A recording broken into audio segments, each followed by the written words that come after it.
एक घना जंगल था जहाँ एक खूबसूरत पेड़ पर बहुत सारे कबूतरों का बसेरा था।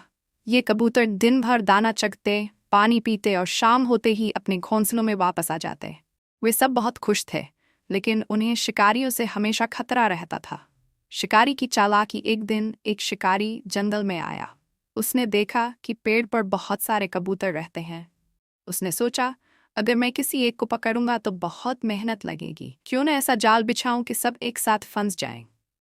ये सोचकर शिकारी ने एक मैदान में जाल बिछा दिया और उस पर कचारे, बाजरे और चावल के दाने डाल दिए। फिर वह छिपकर इंतजार करने लगा। कबूतरों की मुसीबत। कुछ देर बाद कबूतरों के सरदार ने दाने देखे और खुश होकर बोला, वाह, आज तो किस्मत अच्छी है, इतने सारे दाने में मिल गए। बाकी सब कबूतर भी खुश हो गए और तुरंत नीचे उतरने लगे।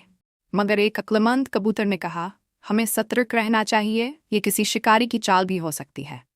मगर कबूतरों को भूख बहुत लगी थी। वे अक्लमंद कबूतर की बात न माने और जल्दी से दाने चगने लगे।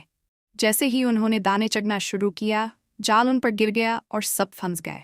सरदार की तदबीर। सब कबूतर घबराए, एक दूसरे पर इल्जाम लगाने लगे। लेकिन सरदार ने कहा, घबराने का कोई फायदा नहीं, हमें अक्ल से काम लेना होगा। एक कबूतर बोला, लेकिन हम इस जाल से कैसे निकल सकते हैं? सरदार ने कहा, हमें सबको मिलकर एक साथ ताकत लगानी होगी। अगर हम एक साथ उड़ने की कोशिश करेंगे तो शायद जाल भी हमारे साथ ऊपर उड़ जाए। एकता की ताकत। सब कबूतरों ने अपनी पूरी ताकत जमा की और 1, 2, 3 किनारे के साथ एक साथ उड़ने लगे। हैरानी की बात यह थी कि जाल भी हवा में उठ गया और सब कबूतर उसे लेकर ऊपर उड़ने लगे। शिकारी हैरान रह गया। वह भागकर उनके पीछे गया, मगर कबूतर आकाश में ऊंचा उड़ रहे थे।